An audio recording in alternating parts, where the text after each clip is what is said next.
Hello and welcome once again to the Franco Observer. I am your host, Jason Rudy of Desperate Vision Productions. At Desperate Visions, I've done 12 films, definitely nowhere near Jess Franco level, who's, up to the high 100s, low 200s, somewhere around there. There's always differences in numbers, as a lot of his films, there's two versions of like a clothed version or a unclothed version, or of a softcore, hardcore version, or different variations. So, but yeah, it's definitely way not into his number of outputs. But yeah, it's not too shabby for a independent local filmmaker, a regional filmmaker these days. I had inspiration recently over this last weekend for a new film, and I'm going to start writing that this coming weekend and over the Thanksgiving break. Speaking of the Thanksgiving break and upcoming news, this concerning the Franco Observer, this being episode 5, this is a special solo show that you'll hear. I reviewed I'm kind of getting ahead of myself. This being episode 5, this is the Blood of Fu Manchu, film number 18 that Jess Franco directed in his career as a director of for a feature. This was shot in 67 in November 30th and through December, so this was shot in like 3 weeks time, which is pretty damn quick, especially for a feature. So yeah, he shot this in about 3 weeks in 1967, released 1968. It was cool because right before this film, 17 of his is Kiss Me Monster, and then he did this as film 18, and then following up to this, he did Girl from Rio right after this, and then 99 Women, and that's a good role he was on. But yeah, so this being episode 5 that I'm doing here is a special solo show. The next show, episode 6, we'll be reviewing, here's a little info for you, we'll be reviewing Bloody Moon is going to be the next one. And that one I'm going to do as a Zoom call with, here I'm in Sacramento, California, and this one guest host will be Greta, and she is in Seattle, Washington, and she's going to be watching that. I'll be watching it here, and then we'll be doing the review right after the viewing of it and talking about it. And that'll be episode 6. And then next week during the vacation break, I have a few days off from my day job, so I'll be writing some script. And then also Eric's going to be coming over, and we'll be probably doing a couple double features of Franco, so hope to record at least 2 episodes or more during that break. So be on the listen and look out for those. But yeah, we're going to be doing a few more Zoom ones. I have friends in Los Angeles and Florida and Washington and New York and all over the place. So we'll be doing that in the future, and having a good variety of friends that have never seen Franco films or are Franco fans and have requested certain ones they want to see or watch and review. Also, too, little pre-show info and news before we dive into the introduction of Blood of Fu Manchu, which I started a little bit and then stopped. But yeah, little news is update for the Franco Observer. I've been doing a little behind-the-scenes stuff on the podcast, and it's now available on Apple Podcasts and iTunes. With this episode 5, we just added it about a couple days before recording this episode. So yeah, it's now on Apple Podcast and Apple iTunes. If you want to download that, subscribe, add it to your list, and please rate us, give us a good review, and spread the word of the Franco Observer. The more listeners we get, the bigger we get, the more shows we'll get, and like I said, I hope to keep doing as many as I can. been buying more Franco films. Oh, anyway, jump back anyway. So let me tell you that we are on now, like I said, Apple Podcasts and Apple iTunes, as well as Google Podcast, Spotify, Radio Public, Stitcher, YouTube. We have a now YouTube channel. Just look up the Franco Observer, and you'll go to the Desperate Visions channel, and you'll see all the episodes there. And of course, Red Circle, which is the host page, and all the links are there on Red Circle. But yeah, just do a search, Google search, Yahoo search, whatever your search engine is. Look up the Franco Observer, and you'll find us there. And also, too, we've been adding a lot more listeners in countries now. We got listeners in 14 countries, which is pretty crazy, which I love. Of course, we have the United States, United Kingdom, Germany, Portugal, Spain, Canada, Italy, Finland, Austria, the Netherlands, France, the Czech Republic, Australia, and the Philippines. So thank you all for listening. It really makes me happy to know that the good word of Franco can bounce around the whole globe still in this year of 2020, in this pandemic year. Hope everyone's doing all right out there. November, it's getting cold here. Here in Sacramento, it's raining. Our first rain that we've had for a long, long time. It's probably a good sign. It's nice to smell the rain in the air. I know everywhere else it's different. How's everything going out there? Hope your weather's not too crazy. Also, too, if you want to reach out to the Franco Observer, you can always send us email at francoobserver@yahoo.com. It's on the Red Circle page in case you want to look it up later. But yeah, francoobserver@yahoo.com. Send us an email if you like. Tell us if you like the show. If there's something you want to hear, if there's a film you want us to review, any questions you might have about the films or the host or anything, we'll always write you back, and we love the email. So yeah, any questions, advice, things you want to see, segments you might want to add, anything like that, please send us an email. So yeah, this is a solo show you'll hear, and we'll start here with the Blood of Fu Manchu. Like I said before, it's film 18, shot in 1967, shot over 3 weeks between November and December of 67. It was released August 23rd of 1968, and played West Germany, and then the UK in August 30th, and then Detroit, USA was its premiere, probably for AIP, in September 24th of 1969. And then played Seville in March of 70, Barcelona, March of 70, and Madrid in February of 71. Theatrical running time for Spain is 62 minutes, same as the United States print, which is the version I watched on DVD through Blue Underground. That's pretty much the Spanish, United States, and West German print. The uncensored version, pretty much. Also, too, I've read the notes that there's stills of Maria Rome topless being menaced by a snake waving guard, which might just be a shot for a still, but in the film that's not seen. But there is nudity in this film, which was shocking for me for the year being 67. You know, it's before Wild Bunch and all that, before you've seen a lot of nudity on American screens, at least for mainstream films. And, you know, this is a mainstream film. This is the first film he did for Harry Alan Towers as producer. I talk about that a little bit more in the review of all the films he worked on with. Let's see, credits. All right. So we have Christopher Lee again reprising the role of Fu Manchu.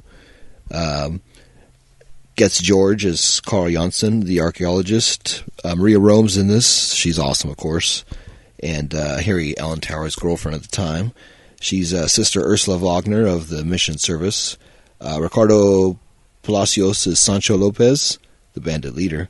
He's reminding me of John Belushi in this. Richard Green is Sir Dennis Nayland Smith again.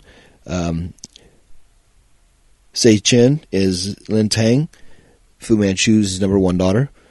Howard Marion Crawford is Dr. Ronald Petrie. Marcello Ariotola Yagarini is Governor Mexicali. Frances Kahn is Carmen. Lonnie Von Friedel is Celeste. Isera de Olivia is Yuma, the rebellious Fu Manchu acolyte.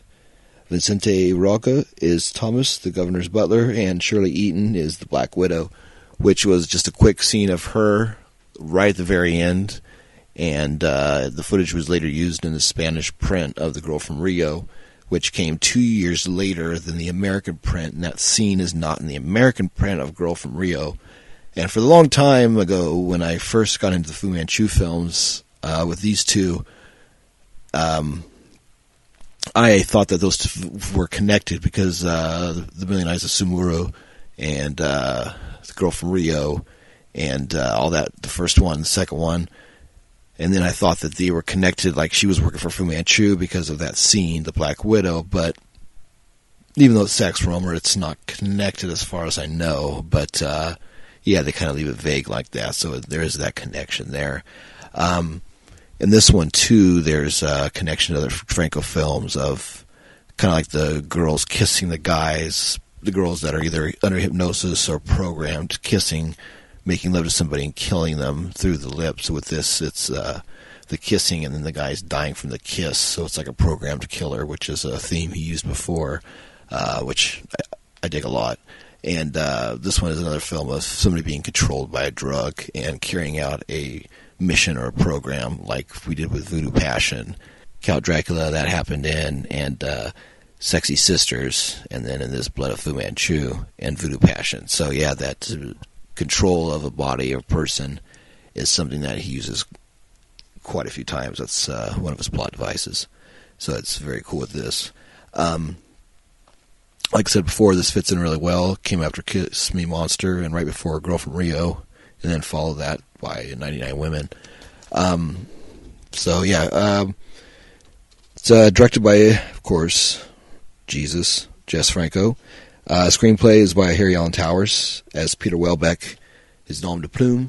Like I said before, he had the Sax Rohmer, or like I say in the forward part, excuse me, even though it was recorded before this.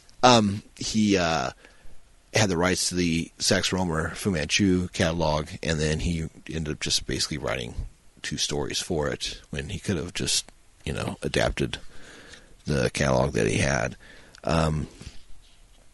Let's see, what else do we got here? Let's see, okay. Dates of filming, okay. So anyway, yeah, titles, that's what I wanted to get to.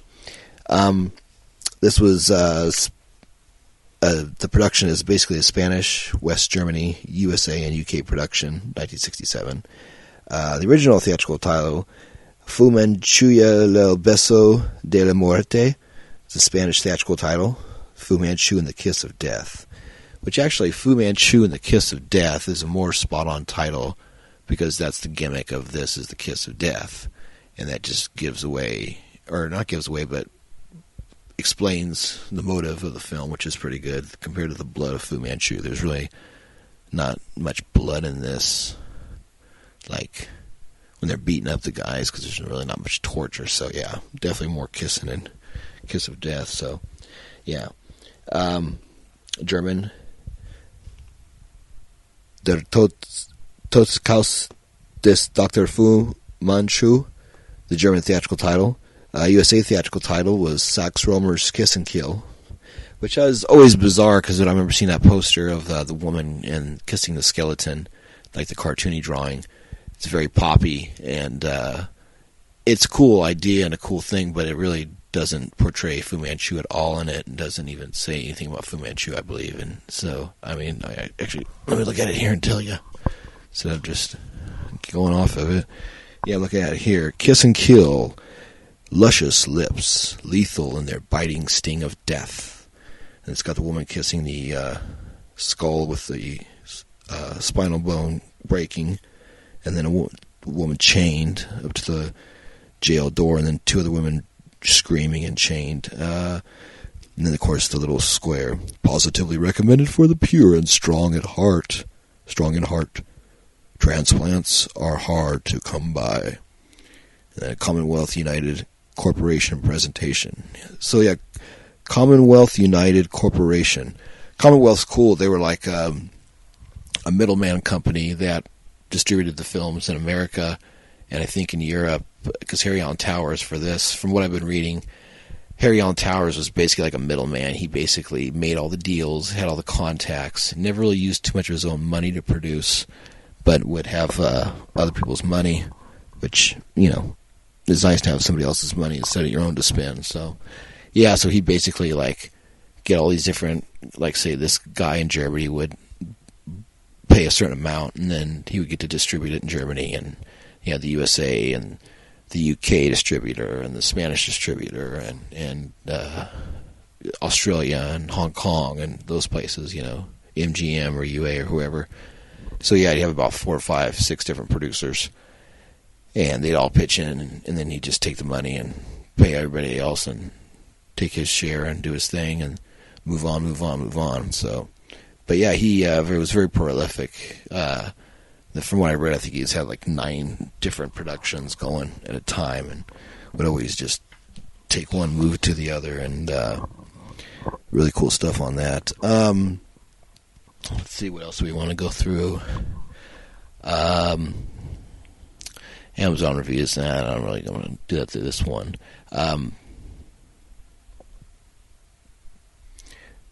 Blu-ray history. Yeah, so like on this, the Blue Underground one is the way to go in the United States. Foreign-wise, I'm not really sure on this. I haven't done much research.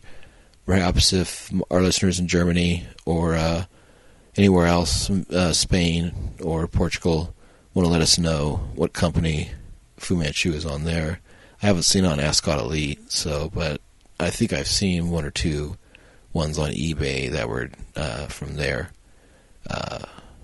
Maybe like a Region B one, and then anyway, so some of those. Let's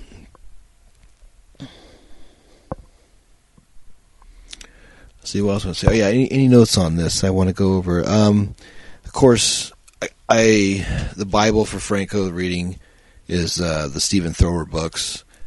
For this one, I took a lot of my information and research from Murderous Passions, The Delirious Cinema of Jess Franco, Jesus Franco, Volume 1. I always say Jess Franco, even though it's Jesus on the front. And anyway, yeah, Volume 1. Of course, Amazon's the way to go on these. In the United States, they're really cheap. Remember when they first came out, they're like $100-something, $200. Now they're like $30 or $20-something, $28. So it's crazy. It's like a fucking hell of a deal.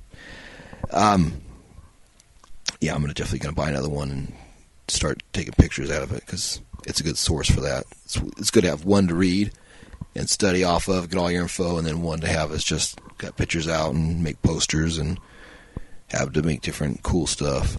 The music for this, it's like a cool orchestra score, and but they don't really know who it is. It's credited on the English print to Daniel White. On the Spanish print, it's credited to prolific German composer Ert Wilden. So, I don't know. The locations on this film is supposed to be between the Andes and the Mateo Grosso. So it's either Bolivia or Paraguay. But exterior filming, in fact, took place in Rio de Janeiro, Brazil, at Furnace de Aguiace in the Tijuana forest. And let's see where else we got. Further shooting, including interiors, took place in Madrid, Barcelona, and Alicante. When the film came out, the UK theatrical release of Blood of Fu Manchu gave Jess Franco his first British A certificate, clearing it for family audiences. However, the film was cut. Yeah, the British version was that for sure. Fu Manchu was the subject of 13 novels by Sax Rohmer, beginning in 1913 with The Mystery of Dr. Fu Manchu and ending with Emperor Fu Manchu in 1959. Also, there was a 24-part silent movie serial from 1923 to 1924. And let's see what else we did. 5 years later in the United States, the character was revived for 3 Paramount talkies. The Mysterious Dr. Fu Manchu, directed by Roland Lee, 1929. The Return of Dr. Fu Manchu, Roland Lee again, 31.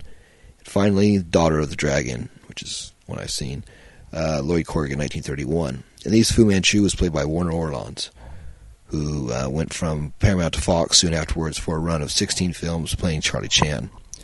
Next came, probably the best one, MGM's The Mask of Fu Manchu, directed by Charles Braben, 1932, starring Boris Karloff. It's probably the best known and most controversial of these early titles. Dramas of Fu Manchu, a serial adventure released in 1940 by Republic Pictures. An obscure Spanish comedy called El Otro Fu Manchu followed, after which the Oriental nemesis moved to American television with the 13-episode serial The Adventures of Dr. Fu Manchu. Okay, which actually make him sound like a hero, not a villain. The Adventures of... that was until the mid-'60s when Harry Allen Towers persuaded Christopher Lee to tackle a role in The Face of Fu Manchu, Don Sharp, 1965, and then was again followed by The Brides of Fu Manchu, Donald Sharp again, 66, then The Vengeance of Fu Manchu, Jeremy Summers, 67, and finally the 2 Jess Franco films, Blood of Fu Manchu, 67, and Castle of Fu Manchu, 68. Nathan Smith returns to his Sherlock Holmes role after indulging in the James Bond heroics of The Face of Fu Manchu. Let's see what else we want to talk about here. We talked about the other versions. We talked about... Yeah, I actually got really good press from this when it came out. People liked it. I don't know what it did for box office or the worldwide gross, but obviously it did pretty well if they did one following up again, Castle of Fu Manchu, which is a big drop-off. But yeah, I think the reason why I chose this as to do a solo episode, like I say in the review following up, this was the first of 2 Fu Manchu films that I saw. The first 2, not Fu Manchu, sorry, I'm getting late here. These were the first 2 Jess Franco films I saw, because I first saw these films because I was a fan of Fu Manchu and was collecting Fu Manchu movies. So, of course, I had to buy these 2 films on VHS. I had the cheap, I don't know, Key Video or Nation Video, or whatever. It was like a black or, no, it was like a red or a yellow box for both films. And had like a yellow border, like the color, and then it had a small picture on the front, like a square.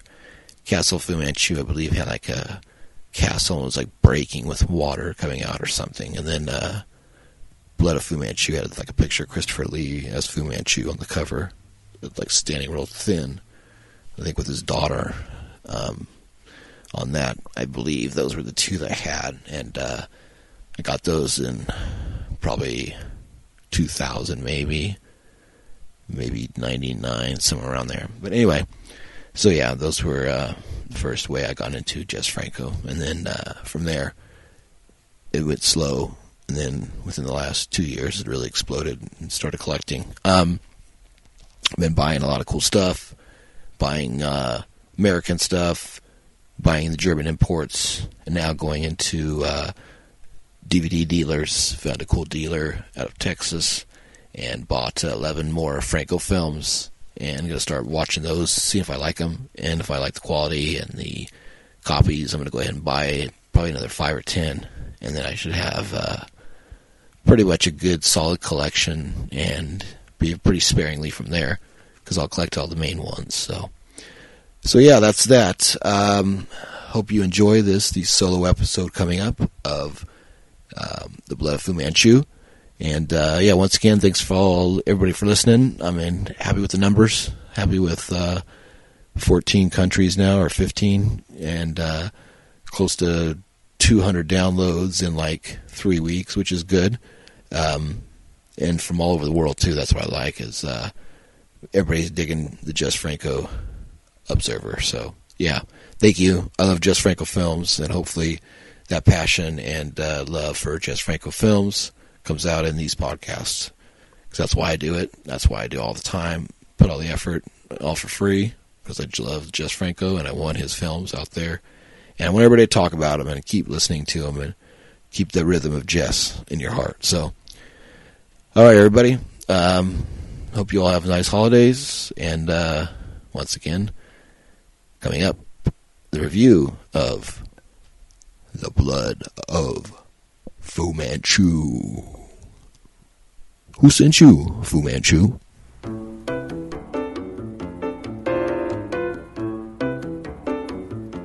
Hello and welcome to this special episode of the Franco Observer. I am your host, Jason Rudy, and on this special episode, I'm doing it solo on this one.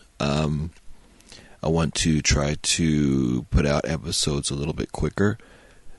Instead of once a week, I may do some twice a week. We'll see how that goes. But in the meantime, or have a few just in case we have vacations or sick days or things that we are unable to put out an episode. I want to have a couple in the can as backups, so I at least can put out one a week for everybody. I decided to watch the first Franco film I think I watched ever. I was trying to think when I first got into Franco. I'm 47 years old right now. I first saw Franco film, I would say, in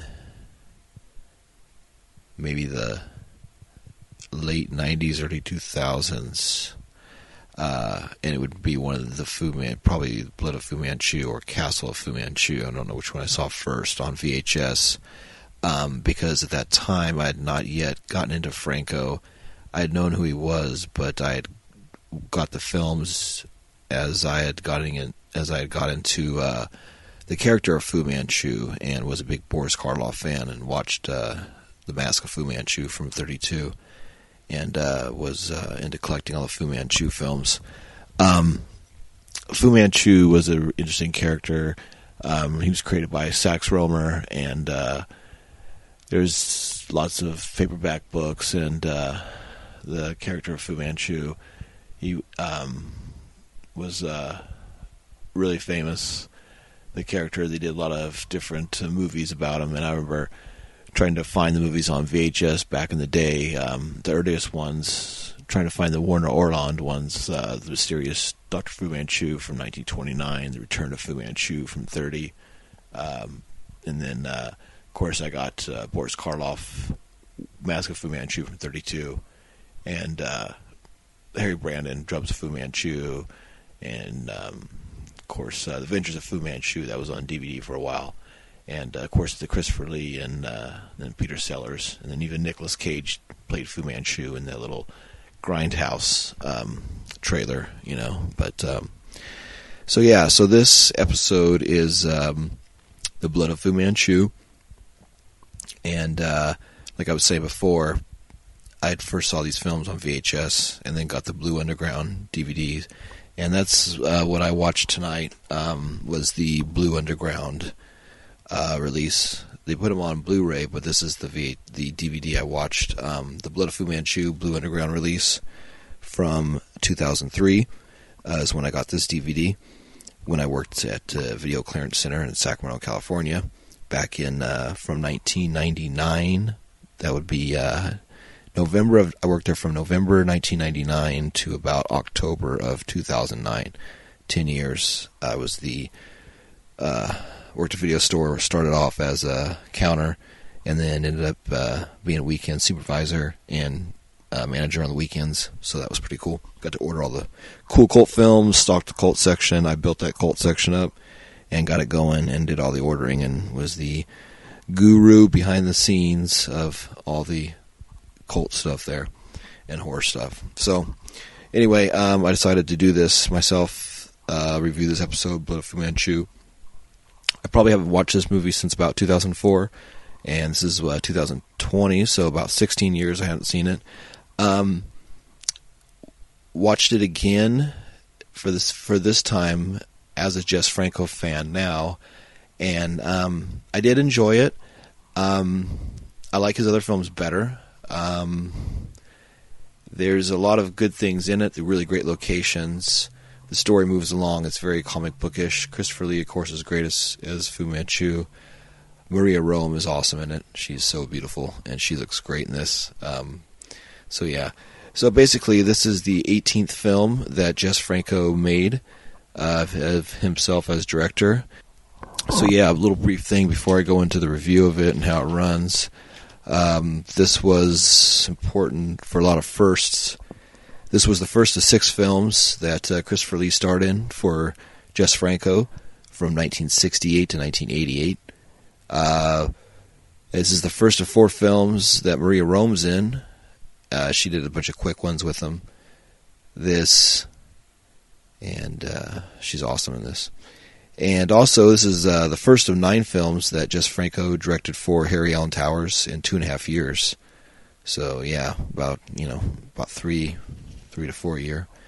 So that's pretty cool. So yeah. So anyway, this is the Blood of Fu Manchu. It first starts off with This is the first of 2 Jess Franco Fu Manchu films. Castle of Fu Manchu is second. There's some really great locations in this.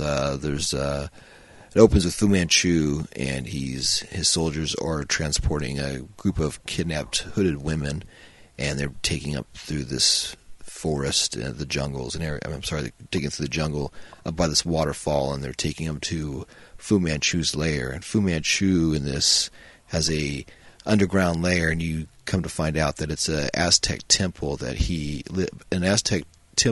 behind these waterfalls, that he has this cool equipment to monitor people and find out where they're at, and he has these maps with computer programming almost from the 60s that show different points of his plan that's going to unfold.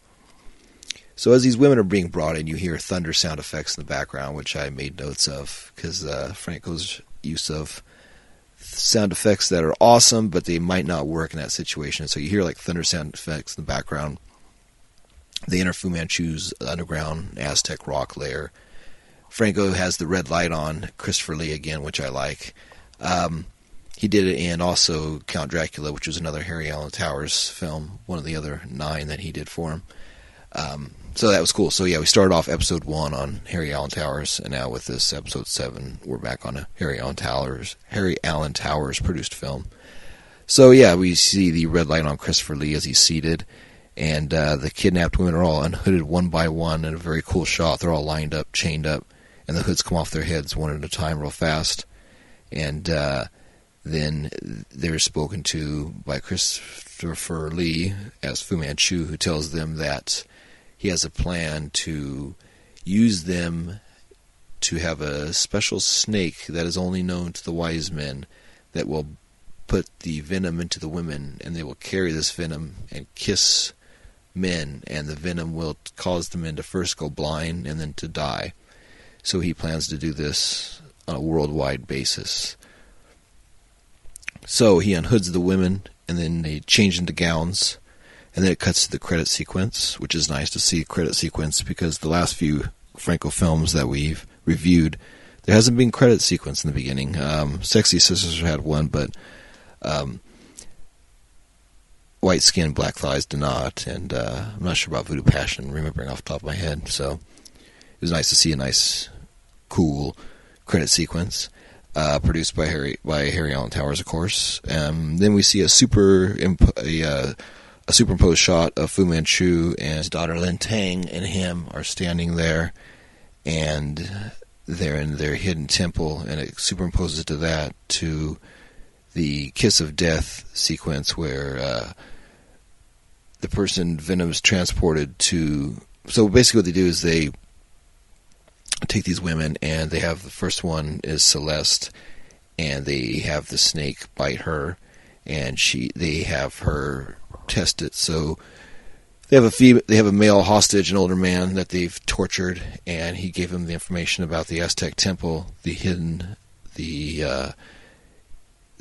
temple that people have been looking for, the hidden city. They tortured him, got the information. So now they have the woman kiss him to test out the venom to see if it works, and the man goes blind and then dies. and he later dies, actually.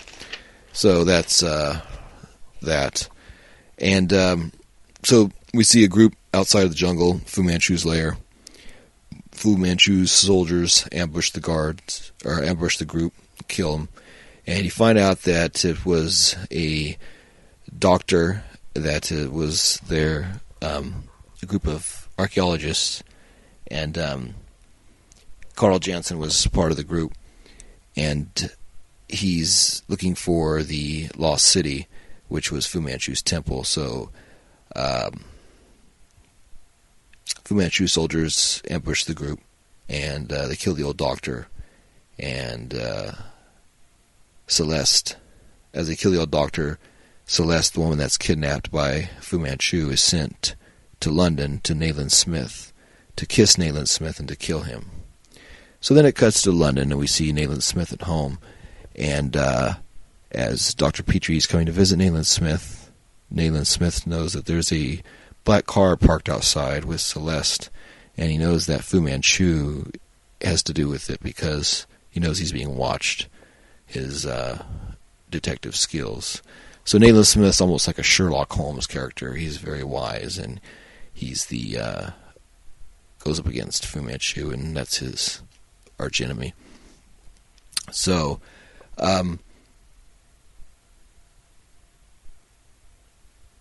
So Nayland Smith is talking to Dr. Petrie, and he has a letter that he is from the missing person who is looking for Dr. Fu Manchu. So as Celeste enters the home, kisses Nayland Smith, and causes him to go blind. And as he goes blind, the woman runs out of the house. Dr. Petrie goes out to get her and grabs her to try to question her. But in the meantime, the driver, who is one of Fu Manchu's minions, runs and hit and runs the woman, drives away, and kills her. And as they do an autopsy on her body later, we find out that she had tons of venom poison in her system, and it was odd that she was killed by the car and not the venom, because they were unaware that with that much venom she should die. But then you realize later on that the women have the antidote in their system as well for the venom, so that's why they're able to stay on their feet. I don't know. Interesting physical symptom there. I don't know how true that is, but so then after that we cut back to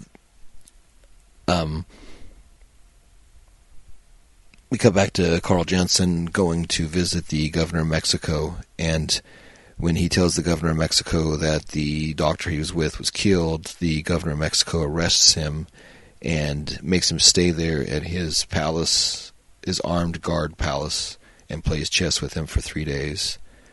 So while that's going on, we are introduced to the character of Sancho Lopez. Sancho Lopez is a very exaggerated character. When I first saw him, I kept thinking of like John Belushi from the movie Going South, or 1941, or Saturday Night Live. Very obese, fat, black mustache, bandoleros, bullets all over his shoulders, all that such. He has one leather glove on, which was kind of interesting to see that, like a kind of a thing. And his fingers are so fat the glove doesn't fit on, which is kind of funny. They're kind of like hanging off his fist. So him and his group of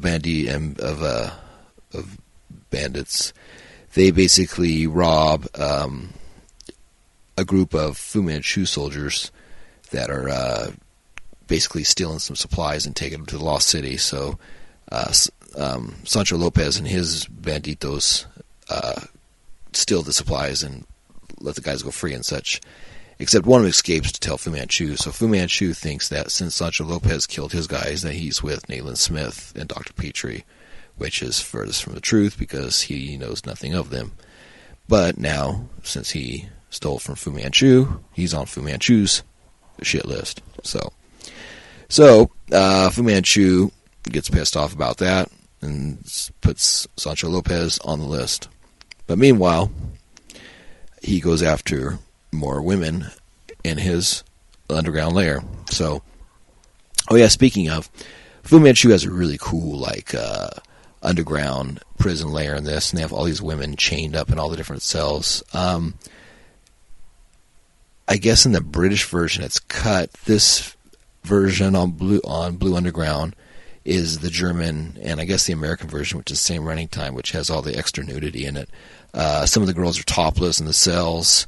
Some of them you see the rear shots. You do see boobs from like about 4 or 5 different women in this, which was pretty surprising because I thought there was like 0 or 1 from what I remembered. And so I think I'd watched the VHS before and it didn't have any of the nudity, but this DVD did.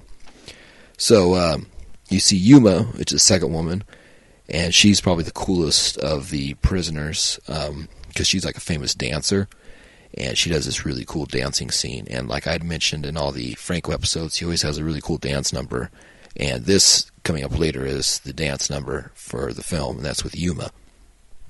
She wears like a cool green see-through nightgown deal with like green panties, no top, no bra. So she's topless through it, and she has this cool eyeshadow, and yeah, she's very exotic. So she's the second woman to get the snake bite in this.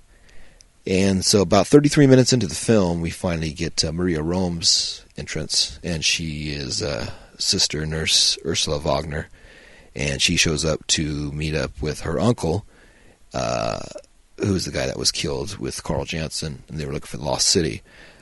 Sancho Lopez shows up and has this conversation with her, and he tries to come on to her and stuff, and she refuses his help, and she rides off. So as soon as when she rides off, Sancho Lopez kills the guy that runs the tavern, and him and his banditos like tear up the town and rape and pillage the whole town.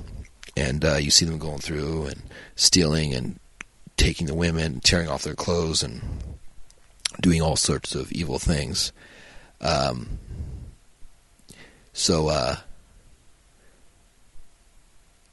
after that, at the night, you see Sancho and his bands. After in the city, they're all partying, having a good time. And then Yuma shows up. This is the big dance scene. So she shows up, and she seductively dances through and catches everybody's attention. One of the guys tries to kiss her, and she keeps moving away because she has the poison, and her goal, her mission sent by Fu Manchu was to go after Sancho. So she kisses that one guy by mistake that keeps coming on to her, even though she resists. And he holds his face and dies. And his friends go, "Oh, he was drunk." And they laugh. So she moves her way to Sancho to try to kiss him, and she dances very seductively, catches his attention, even though he's with 2 other women. And as she gets closer and closer and tries to kiss him and get really close up to him, he pulls his gun out and shoots her and kills her and laughs. And kills her right then and there, dead. And it's funny, so before that, so after he kills her and tells everybody, "Oh, it's all right, get up and dance," the band plays, and it's like a mariachi band, but the instruments that are playing on the song doesn't match the instruments the band members have. They all have like acoustic guitars, and you hear like horns and different maracas and instruments that aren't on screen, so that was kind of funny. A band plays and instruments show up. They have a good time. So then finally Lin Tang and the soldiers are hiding out watching all this happening.